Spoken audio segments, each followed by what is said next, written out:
April 6th. Before I get started, there's a link in the description below to sign up for PrizePicks. You guys can use promo code TUFF to sign up. 100% deposit match. Discord link in the description. Patreon link in the description. Again, I'm not a gambling expert, not financial advice. This is simply just plays I'm personally looking at making.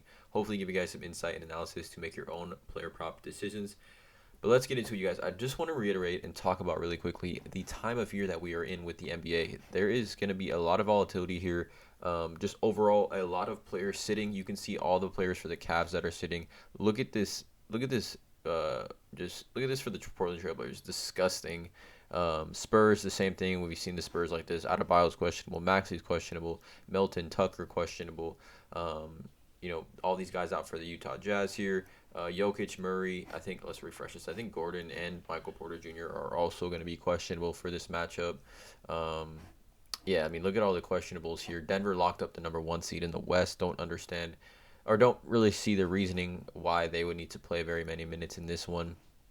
I like two plays here. They're going to actually both be from this same game, OKC versus Utah. Obviously, there is just not a ton of value on the board. There's not even a ton of props. We're missing there's no Nuggets props, no Trailblazers props, no Cleveland Cavs props on the board currently. Just keep that in mind. Bet extremely light, you guys. There's no reason to be using a ton of your bankroll, using a ton of units on any of these plays these next couple of days. Obviously, once the NBA play-in tournament starts is when things get interesting. Obviously, the stars are going to play extremely hard and fun, and there's going to be a ton of usage for those guys. So keep an eye on those. Obviously, keep an eye on the board throughout the day as well, as there should be some significant movement. I could expect some more guys being ruled out. But I just had to let you guys know about that and how I'm feeling about it. I'm not betting crazy at all. Two plays here that I'm targeting from this OKC Utah game, which has a 238 over-under, which is looking like it's going to be highest on the day, which is, I guess, good for us here. But there is some just stakes here. So obviously Utah, I think, might be out of the playoffs run in the West. Actually, Utah has a shot. I think Utah has a shot. They may have the tiebreaker on OKC. I'm not really sure, but they have a shot here. Obviously, they'd love to play disruptor in this one, but OKC at 38-42 needs to win this game. Dallas is right behind them. Literally right behind them. Things could get very, very interesting if OKC loses this game. OKC is at home, so the first play, it's just I gotta go with my gut here. Hold on, I thought they took the board players off, and I'm just taking Shai over 50 fantasy score. Now it's extremely high, 50, but for a player like Shai, who's has shown he can consistently hit this number, hit this line all season long, I like it. So let's get into this. Obviously, OKC needs to win this game. Shai is their best player. I'm hoping, obviously it's a hope, but I'm expecting a just absolute masterclass from him tonight in an extremely elite matchup that he's already proven to exploit earlier this season. So he's placed Utah 2 times this season. And in those 2 games, he had 66.1 fantasy and 60.4 fantasy. So smash these lines in both times he's faced Utah this season. We see that Utah over the last 30 games is giving up the most fantasy points to the point guard position. Just getting cooked by point guards, right? Second most points per game. What is this? 6th most rebounds per game. Top 10 in assists per game. A ton of 3-pointers. I think the most or 5th most 3-pointers. Giving up 5th most blocks. But overall, the most fantasy points to point guards over the last 30. If we do this last 15, Utah's second most fantasy points to the point guard position over the last 15. Over the last 7 here, they are still in the top 10. What is this? 8th most fantasy points to the point guard position over the last 7. But over the last 30, most fantasy points to the point guard position. We know Shai plays slightly better at home. I mean, not even not too much of a crazy difference, but 0.6 more points per game for Shai when he's at home. 0.6 more assists per game. 0.7 more rebounds per game. Gets to the free throw line a little bit more. Shoots a higher 3-point percentage. And takes 0.7 more field goal attempts per game as well. Sees 0.3 more minutes per game. I mean, nothing crazy, nothing that would change my decision on this if it was home or away. But like I said, Shai, 2 games, smashed the over on this versus Utah. We see the hit rate at home for Shai. You can see here, I mean, this is his last 25 games. But I mean, if you just break this down to really since his last 10 at home, 1, 2, 3, 4, 5, 6, 7 of his last 4. This is like 7 of his last 11 games. He's hit the over on this at home here.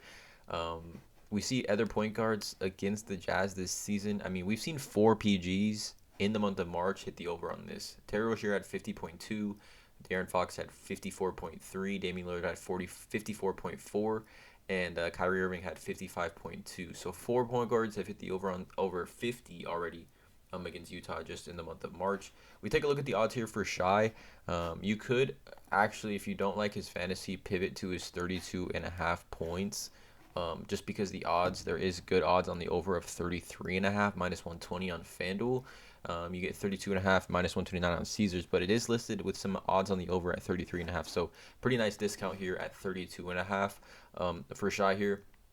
But I just like the over 50 fantasy score for Shai. I mean, if we take a look at his game log at home and we take a look and we do this by points, right? We can see there's been times where, Shai hasn't hit 33 points, but he's smashed the over on the fantasy score. Like 1, 2, 3, 4 different times Shai has not hit 33 points, but he's hit at least 50 fantasy points.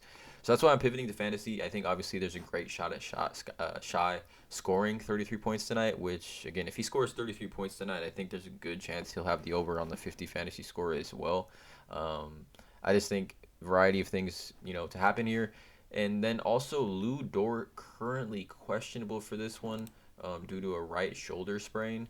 Danger of missing first game since February 7th. So I think let's just take a look at this actually, guys, real quick. Let's just take a look at this. I'm going to Atlanta because that's how I get to this page. But this is on-off court stats here. Let's just do with Lou Dort off the floor. What Shai's numbers are on the season per 36. Let's do this at home too. Obviously Shai's usage is going to be elite, but 39 points. Yeah, he's averaging 62.9 fantasy points, 1.7 fantasy points per minute with Lou Dort off the floor, which is looking like it's going to be a 14.8% increase and a 0.4 increase in fantasy points per minute. And he sees an 8.8% usage as well, which is pretty insane. I mean, it is a pretty decent sample size as well, 316.4 minute sample size, 39.6% usage with a 62.9 fantasy points per 36 minutes. All we need is 50.1 tonight from Shai, but 1.7 fantasy points per minute is his average with Lou Dort off the floor per 36 minutes. So if Lou Dort gets ruled out, I think this line may bump up to like 50.5, maybe 51. But just in a matchup where, OKC needs to win this game. I'm pretty sure they're trying to make the playoffs, unless there's some weird things going on just with, these teams in the NBA is so weird. Like, this OKC just decides we don't want to make the playoffs, and Shai plays like 28 minutes in this one just on some weird shit. But they are currently in the playoffs, so I think that would be a huge detriment to the fans. Like, they're currently in the playoffs with 2 games left.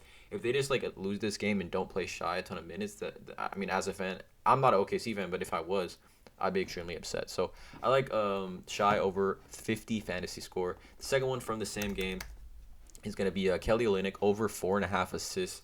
Now, I'm honestly surprised. I'm not surprised, but this being at 4.5 just is too much value for me. Probably not playing this at 5 if it does bump, guys.